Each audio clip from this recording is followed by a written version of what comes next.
Hey, boys and girls, Cursed Curator again with some lovely content, and today we have a new series. I call it One and Done. So this will be all about a single movie that I found interesting. This is going to be a rather short movie and a rather short episode, all things considered, because I want to establish how we're doing this. So it'll be pretty much very similar to how I do things with, well, the main series, but I want to be a bit more detailed and give way more of my opinion because I usually can't do that because I have to cover so many other films in a single given year. So let's just hop right into it.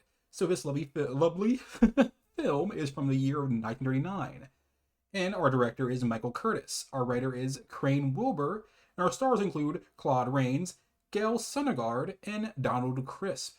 So usually I never mention the writer, but I thought this film was pretty good, and I want to shout out the writer. So basically, it is set during, of course, the American Revolution, and it centers around a single individual who is like kind of like one of the most important Americans ever. Okay, don't be wrong. There's tons of like moving parts during the war. Without him, the entire revolution would have collapsed. That is undeniable. It is, I believe his name, and I might butcher this, Haim Solomon. He was a financier, or rather a broker, if you will. He had a wealth of $650,000, basically back then money. So let me hop into the film itself. Obviously, it more or less covers this guy's life throughout the war. I thought the film moved at a very very kind of like neck break pace, and it was kind of hard to really vibe with the character. Like I understood what he was doing was like super important. I really understood that.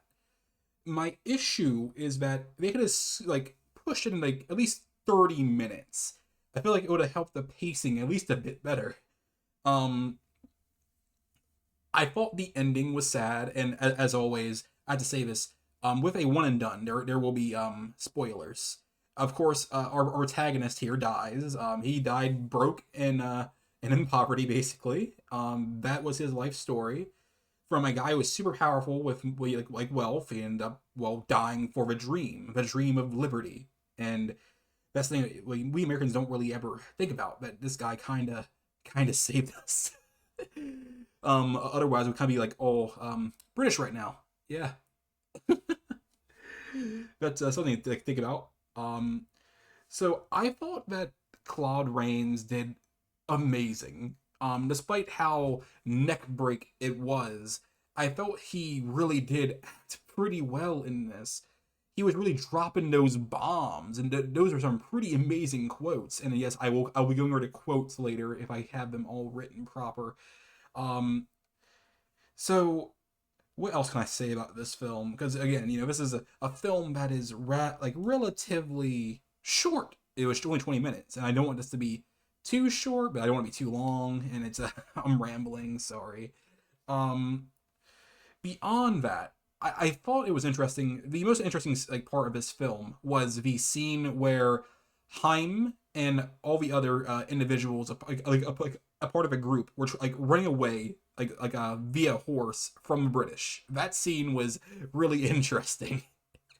um, I also loved the scene where Heim was imprisoned, and he basically read, I believe, a Bible passage or a verse to one of the men who was being executed like literally like right after. I thought it was like pretty impactful.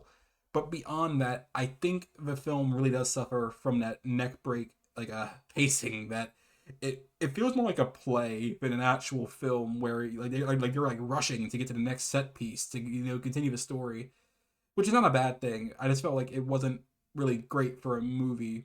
I mean, like obviously, tons of movies do this and it works out well. I don't know what really happened here that kind of made it fall flat, but hey, that's how it is sometimes. Um, Beyond that, I thought that the wife, who was played by Gail Sonnegaard, that is Rachel Solomon, by the way, she was really going in with her role. More towards the end, obviously, when Heim was dying, he basically told her some things, and he left her a secret trust, I believe. That's basically what happened there.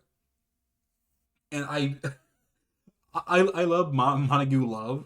ironic in like last name. He played George Washington.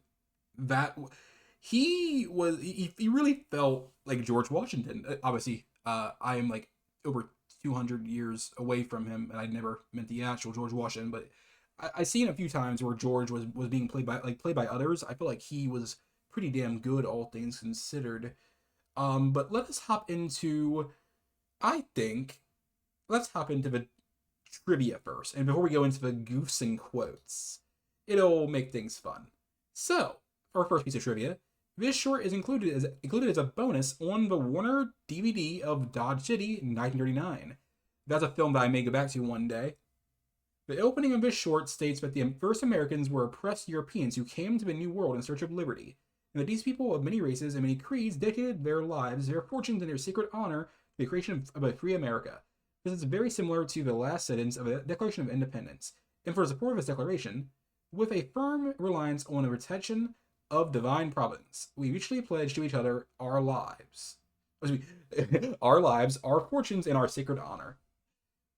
And our last piece is it was while doing it was while doing historical research for Captain Blood that producer Gordon Hollingshead got the idea to produce a series of historical shorts for Warner Bros.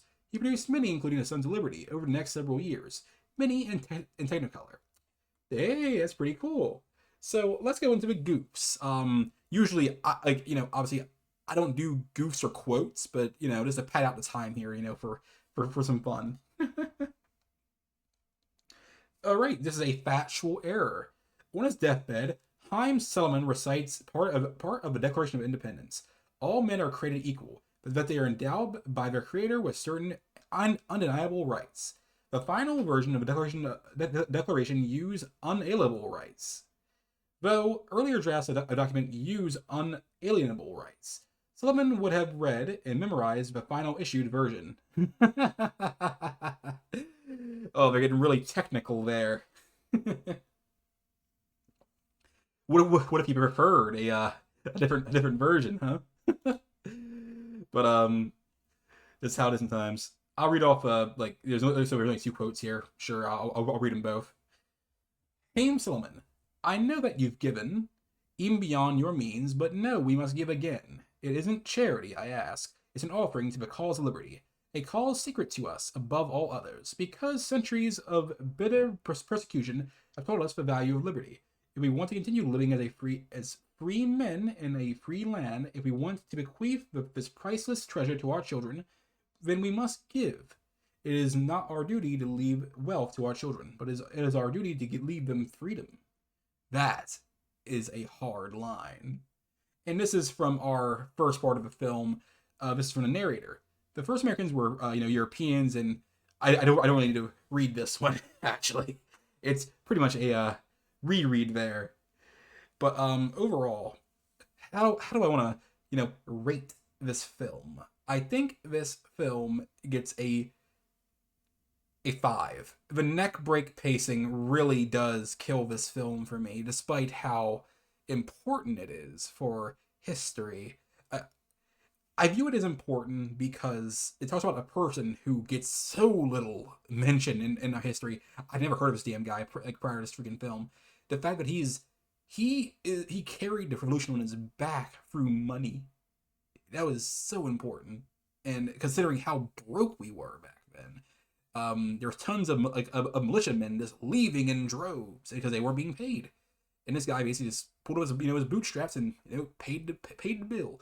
He basically gathered as much money as he could from not only himself but for other people's donations. It was a pretty cool thing. But I hope you guys enjoyed this this one and done. It's just below 10 minutes. But I'll see you guys next time. Please like and subscribe for more, and peace.